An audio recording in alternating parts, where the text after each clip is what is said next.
జిల్లా వ్యాప్తంగా ఈ రోజు బంద్ కొనసాగుతోంది. బజరంగ్ దళ్, విశ్వ హిందూ పరిరక్షణ సమితి కలిసి ఈ బంద్ కు పిలుపునిచ్చాయి. హిందూ దేవాలయాలపై జరుగుతున్న దాడులకు నిరసనగా తమ ఆందోళన కొనసాగిస్తున్నాయి.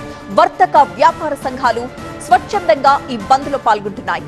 బంద్ కారణంగా రోడ్లన్నీ కూడా నిర్మానుష్యంగా కనిపిస్తున్న దృశ్యాలు మనం చూడొచ్చు. ఎలాంటి ఉద్రిక్త ఘటనలు చోటు చేసుకోకుండా పోలీసులు బందోబస్తు కూడా కల్పించారు. ప్రతి ఒక్క హిందూ తట్టాలి, ప్రతి ఒక్క హిందూ చెల్లించాలి, బయటకు రావాలి.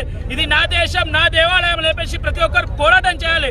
పోలీస్ వ్యవస్థకి ఇదే మా సూటిగా మేము హెచ్చరిస్తున్నాం. 3 ఘటనలు మొన్న మత ప్రచారం రామ్నగర్ లో ఇప్పటివరకు అది కూడా నిర్లక్ష్యమే. 4 ఘటనలు జరుగుతుంటే మీరు ఏం చేస్తున్నారు? మేము ఒకటి మాత్రం పట్టుకున్నాము, ఒకరికి మతి స్థిమితం లేదు, ఒకరు తాగొచ్చిండు, ఒకరు దొంగ. మా గుళ్ళకు కానీ కనిపిస్తున్నా, వీళ్ళకి వేరే గుళ్ళు కనిపిస్తలేదా? ఎందుకు హిందువుల మనోభావాలు దెబ్బతీస్తున్నారు?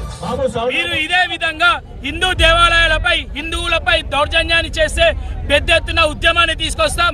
ల్యాండ్ ఆర్డర్ కి మేము చట్టాన్ని గౌరవిస్తున్నాం. మేము కూడా చట్టాలని పక్కకు పెట్టి పెద్ద ఎత్తున రోడ్డు మీదకి రావాల్సి వస్తామని కోరుకుంటూ